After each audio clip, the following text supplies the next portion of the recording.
Olá, estudante! Seja muito bem-vindo ao Se Liga da Educação. Eu sou o professor Lucas Scarano, professor de História. E hoje nós vamos falar com o 8º ano sobre a primeira Revolução Industrial. Então, na nossa aula, estamos na semana 5, né, na segunda aula, e na aula de hoje a gente vai trabalhar com a seguinte habilidade, estudante.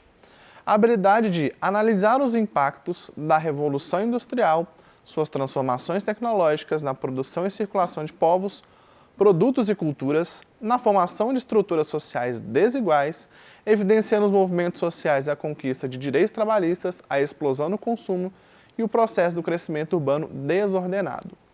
Então, estudante, a gente vai focar hoje na primeira Revolução Industrial. Existirão várias ao longo do tempo. Alguns historiadores, estudiosos vão dizer que nós estamos talvez numa 4ª Revolução Industrial, mas a gente vai focar na primeira, que deu origem a todas essas outras. Então, na nossa aula, a gente dividiu ela em 4 partes. Primeiro, nós vamos falar da transformação do processo de artesanato até a fábrica. Em seguida, vamos falar um pouco sobre a máquina a vapor, ou as máquinas a vapor. Em seguida, das mudanças na economia inglesa e, por último, os reflexos sociais. Terminando a nossa matéria, a gente vai fazer 2 atividades para a gente refletir um pouquinho sobre o que foi aprendido. Então, vamos lá?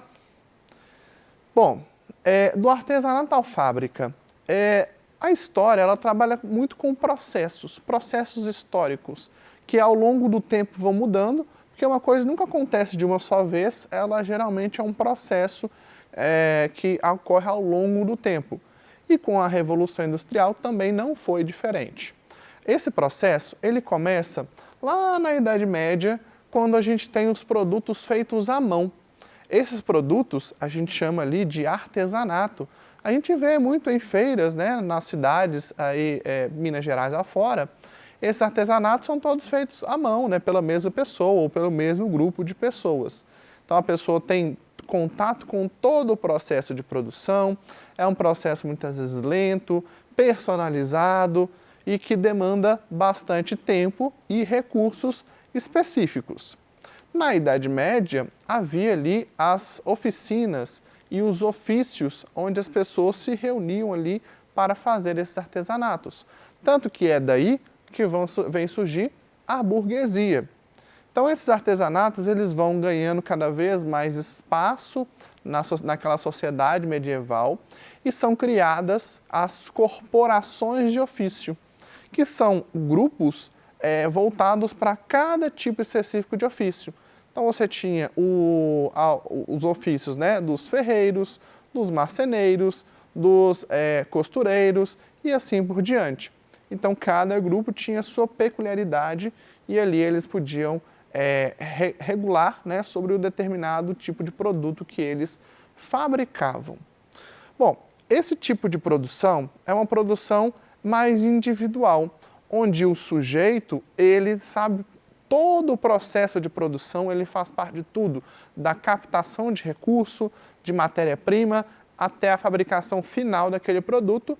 Então ele sabe exatamente o tempo que ele gastou para produzir, quanto de material que ele gastou e quanto que ele pode vender aquele produto. Então esse tipo de artesanato é um sistema ainda bem rústico em comparação aos outros sistemas.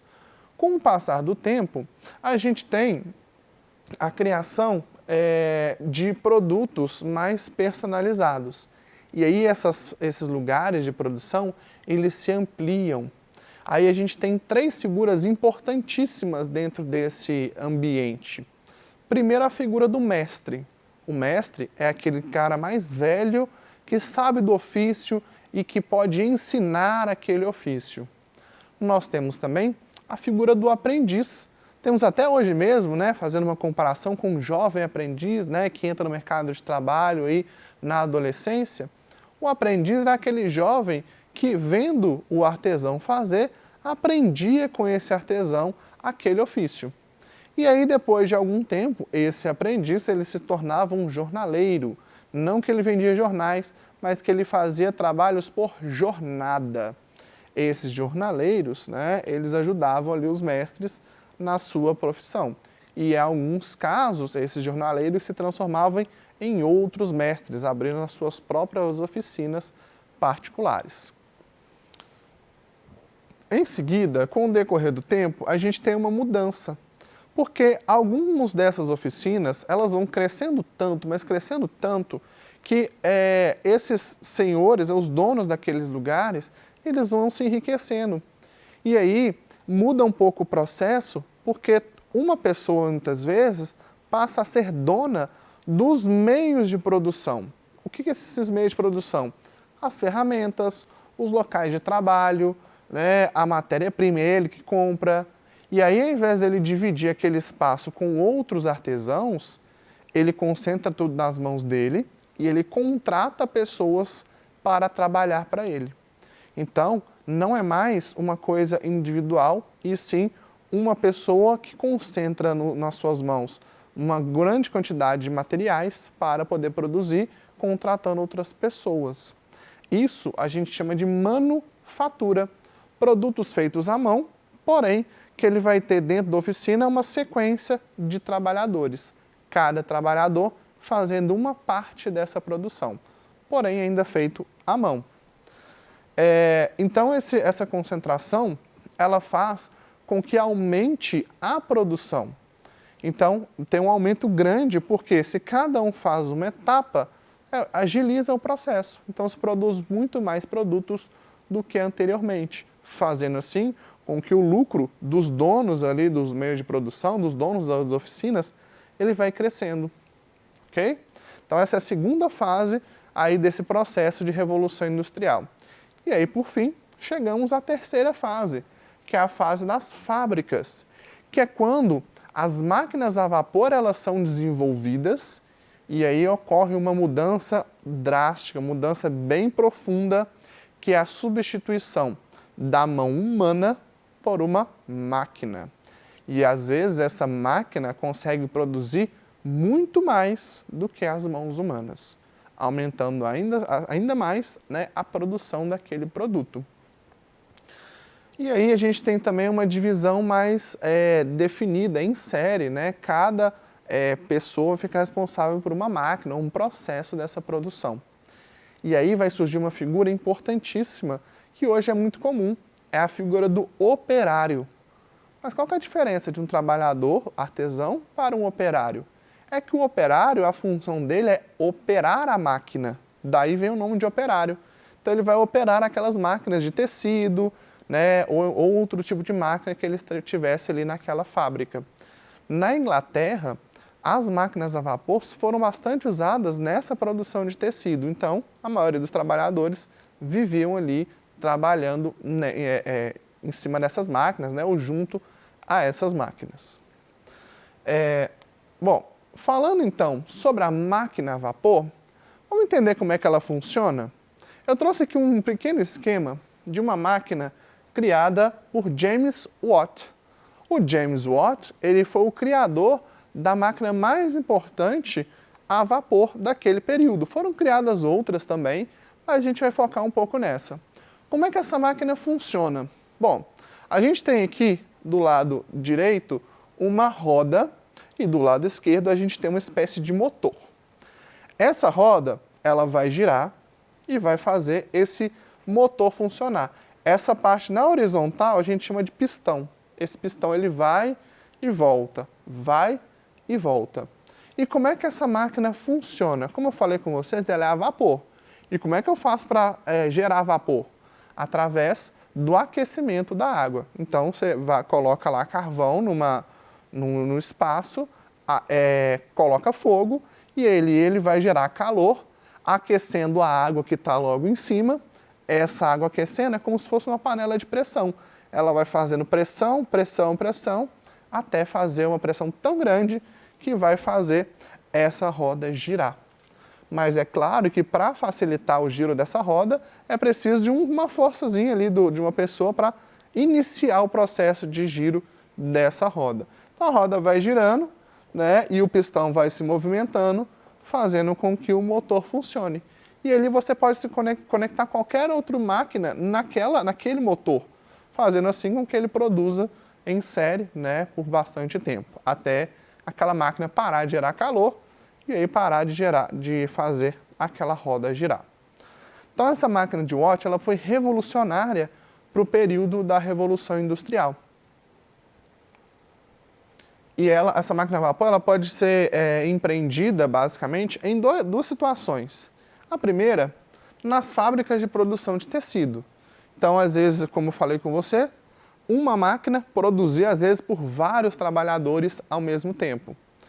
Além disso, do aumento da produção, a gente tem o uso desse sistema numa outra ferramenta que são as locomotivas, o que aqui em Minas a gente chama de trem, né, de uma forma bem generalizada. O trem ou a locomotiva, ela funciona da mesma coisa. O maquinista coloca lenha lá dentro do motor dela, vai aquecer aquela lenha, depois de aquecido vai gerar um vapor, e esse vapor é tão forte, né, que vai gerar uma pressão que vai fazer aquela locomotiva, né, andar pelos trilhos. Andando pelos trilhos, você pode carregar um produto de uma distância grande até a outra localidade, fazendo assim com que você pudesse transferir de um lugar para o outro. Então, estudante, perceba que a máquina a vapor ela foi extremamente importante nessa mudança da Revolução Industrial. E é por isso que é chamada de revolução, porque ela cria uma mudança enorme na forma de produzir os tecidos e outros produtos.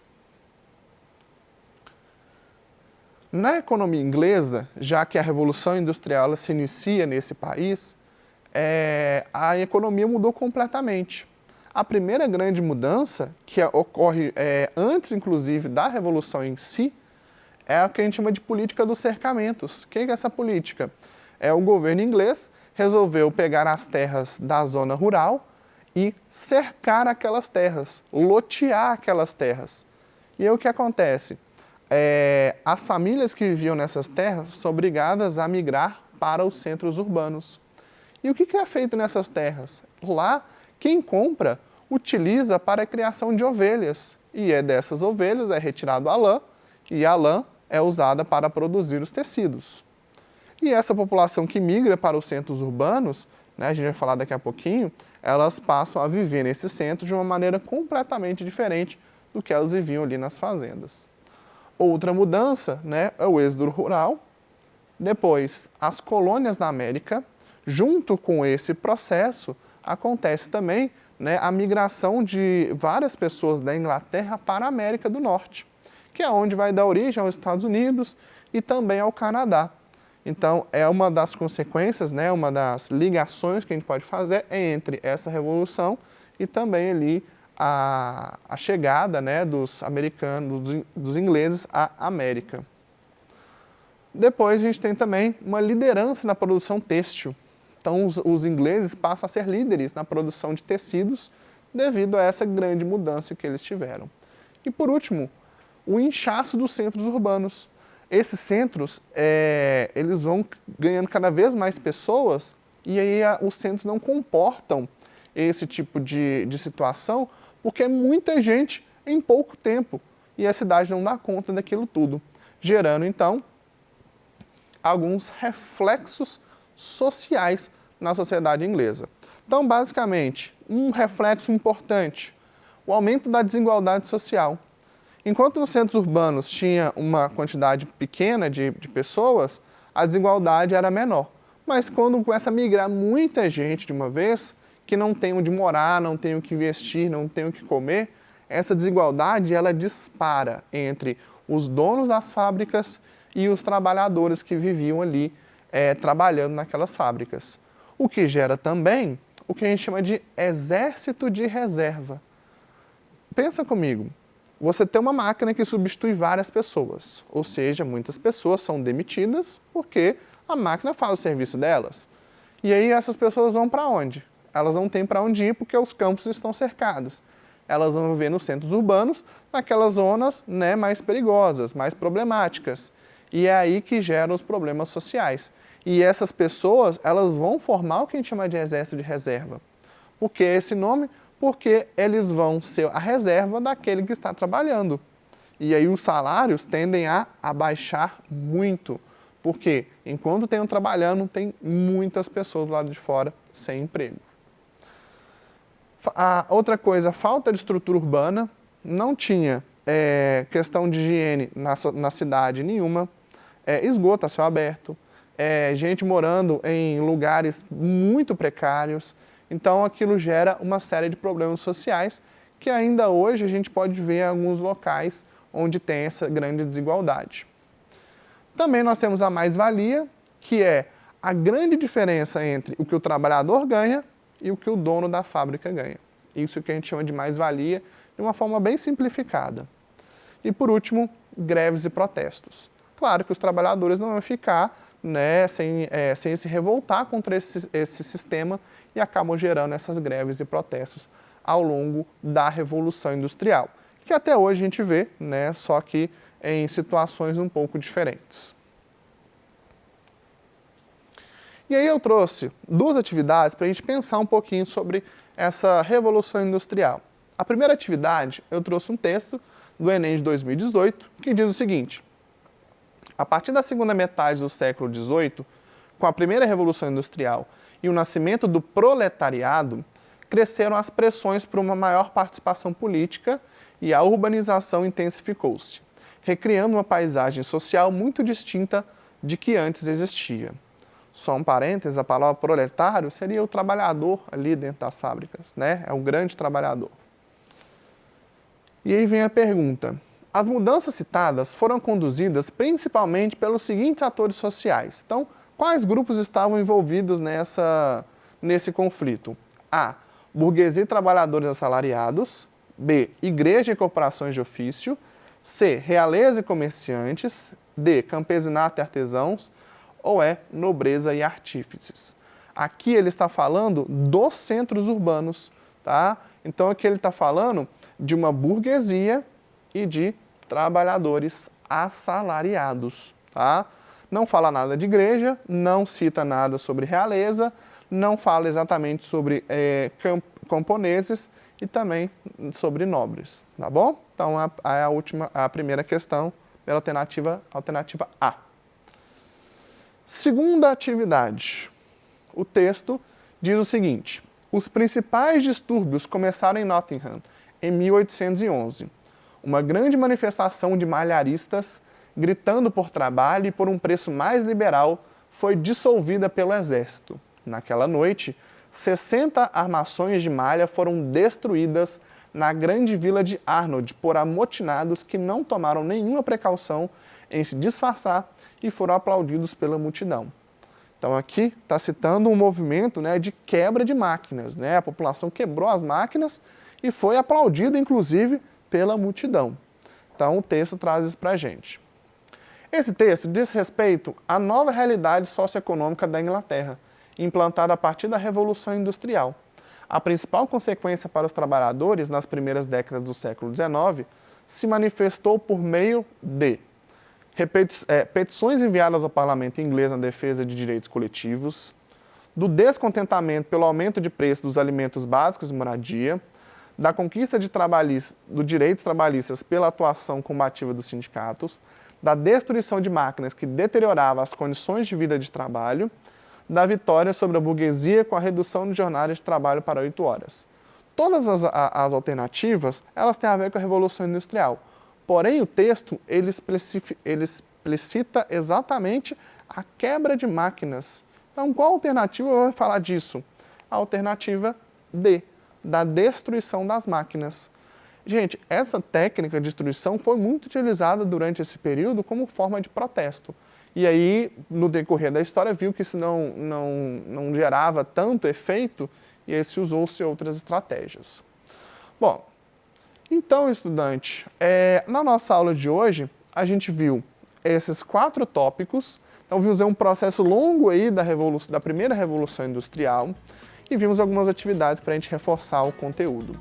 Então, espero que você tenha entendido o que nós passamos aqui na aula de hoje. Essas foram as nossas referências. Desejo a você bons estudos e a gente se vê na próxima aula. Tchau, tchau!